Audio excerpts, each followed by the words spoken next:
Everybody's been asking me, Luca, what are the Raptors going to do? What are the Raptors going to do this offseason?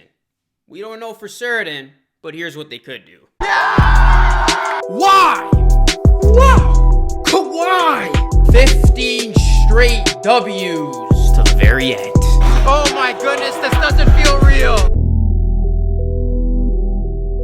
What is going on, Rosano Nation, Raptors Nation? Welcome back to another edition of Raps Report, a podcast where I talk about the Toronto Raptors and other NBA news. My name is Luca Rosano. Hope you guys are doing well. In today's video, I'm going to take a jab at it and guess what the Raptors could do and some free agents they could sign this NBA offseason. Of course, everything is uncertain at this point, and everything is basically in the dark. And we know the Toronto Raptors are one of the few teams that keep quiet about everything. You know the move that the Raptors have just made once it actually happens. Masai Ujiri and company do a very good job of not leaking anything. What we will know is who the Raptors draft tomorrow night. Yes, the NBA draft will take place tomorrow night. I will not be going live for the draft, guys, but rest assured I will be doing 2 pods taking a look at who the Raptors select at number 29 and number 59 right after it happens. So be sure to keep it locked and loaded on this channel. Please like this video. Please subscribe. Ring the bell. And keep connecting with me on social media where we can keep the conversation rolling. I love always, interacting with you guys on Instagram, Twitter, and TikTok. So in today's video, as you can see, we're going to be taking a look at what the Raptors free agency could look like. And we're going to actually be taking a look at 5 free agents the Raptors could go after. And we're going to take a look at a player at each position. So I'm going to give you a guy at point guard, shooting guard, small forward, power forward, and center. And these are guys who I think could be a decent fit on the Toronto Raptors, as we still don't know what this team is going to be working with because we still don't know what the future looks like for Fred VanVleet, Serge Ibaka. So a lot will be answered this week, and it has been already a busy week in the NBA. I mean, a lot of trades went down yesterday. Chris Paul going to the Phoenix Suns, and how about the Milwaukee Bucks, the Raptors' rivals, making some moves? They kept busy. I mean, that's a team, the pressure's on them to get better if they want to keep Giannis and sign him to that Supermax, and they did get better. They made some nice moves. They did deal for Jrue Holiday, although they did give up a lot, in my opinion, 3 first-round picks. I mean, that's a lot for Jrue, but they definitely got an upgraded point guard with that deal, and then they got Bogdan Bogdanovic. That's a guy who I thought the Raptors potentially go after, but they got him in a sign and trade, and just like that, the Bucks are going to have a pretty good starting 5, and they have made some decent moves that could make them ultra competitive come next season. So now all arrows point to the Toronto Raptors. What will the Raptors do in response to some of these moves being made? And of course, the biggest move probably is still yet to come, and that's where is James Harden going to go? The 2 likely destinations will be the Philadelphia 76ers or, of course, the Brooklyn Nets. I know I did a video yesterday speculating the Toronto Raptors trade for James Harden. That was just plain hypothetical. The likelihood, again, for that happening is very, very slim. Okay, let's get into this video, and we're going to jump into the list. So here are some names the Raptors could target and go after in NBA free agency, and we're going to start at that point guard position. So guys, basically, if Fred VanVleet leaves and he walks and goes to another team, all of a sudden, the Raptors are going to be in need of a future point guard and a shooting guard for the time being. So who could they get at the point guard position, assuming Fred VanVleet doesn't resign? I said this in a previous video, and I'll say it again because I'm high on the guy, Goran Dragic. You look at Dragic, he's been a point guard for basically his entire career, but he's a good enough option here where he can start and share the backcourt with someone like Kyle Lowry, so he can be a point guard or a 2 guard in this situation.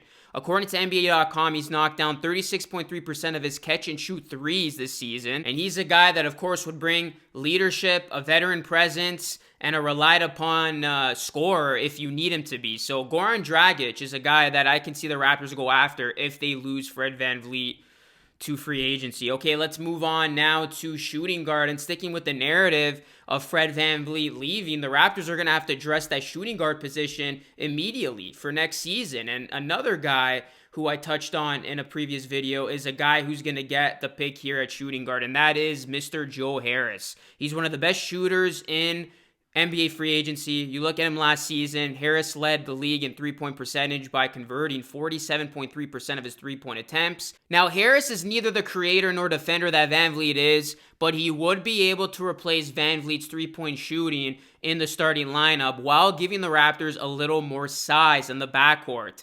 So, Joe Harris is a guy who I think would fit pretty well with the Toronto Raptors. He's my pick here. All right, let's now move on to the small forward position. Assuming Rondé Hollis-Jefferson isn't back, who could the Raptors address immediately in that front court? Danilo Golonari is a name that the Raptors could look at. You look at Golonari, he is one of the best stretch fours available in free agency. The problem with this, he's going to be highly sought after in a very weak NBA free agency class. The Miami Heat are one particular team that has been linked to him before. If the Raptors do have a chance to get him, and they do get him, the Raptors could benefit significantly from a guy like Gallinari, especially the way he's able to score the basketball. He's coming off a season in which he averaged 18.7 points per game with the Thunder, and fun fact, Danilo Gallinari's name was actually linked to the Raptors early last season as a potential trade target for the Raptors. So I've always been a big fan of Danilo Gallinari. He still has plenty of game left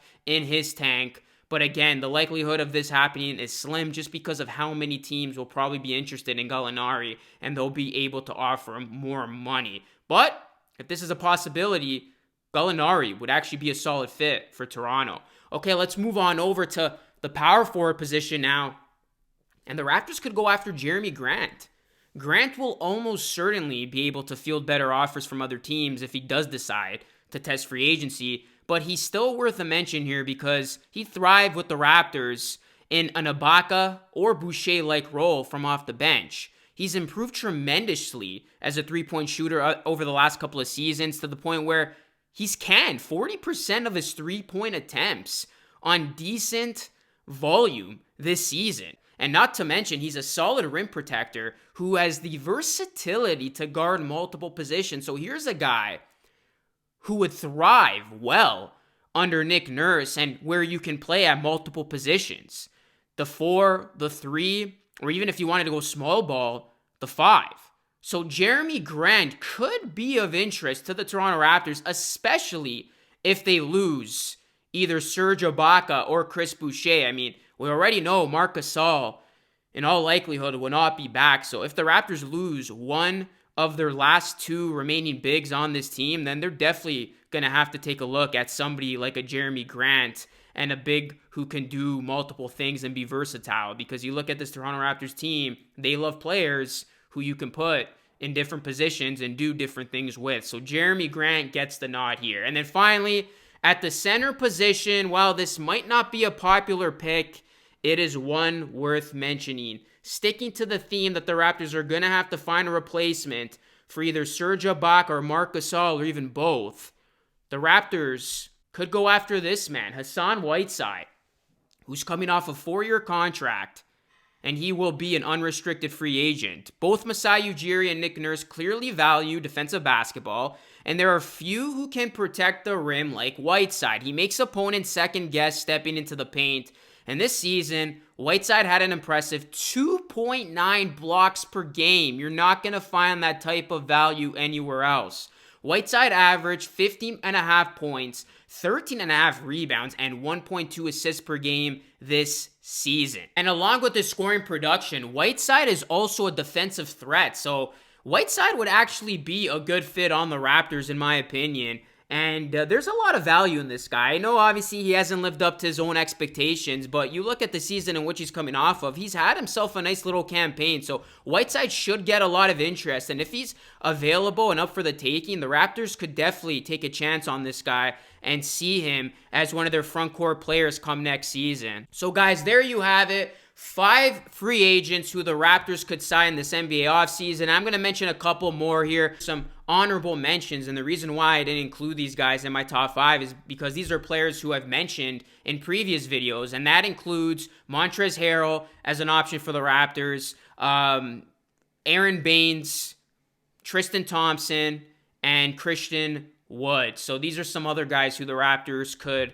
go after in the NBA free agency. So there you have it. Who will the Raptors get they will make some moves sooner or later, and we're about to find out. So let me know what you think of these 5 guys. Let me know who you think the Raptors could target and go after and sign this NBA offseason, and let me know how you see the rest of these coming weeks playing out. And it's certainly going to be a fun, interesting time in Raptorland. So there you have it, guys. This was another edition of Raps Report. You can find this podcast everywhere you get your podcasts: iTunes, Spotify, Anchor. The videos, of course, uploaded here on YouTube. Please subscribe, please support, please share, and consider becoming a channel member for custom perks. You'll get shout outs and you'll be featured in the credits of all these episodes. That's it for me. I'll be back at it again tomorrow night with a busy NBA draft. Raptors got 2 picks. I'm interested to see what they do with these 2 picks. As soon as they pick, I will have a post-game reaction or a post-pick reaction,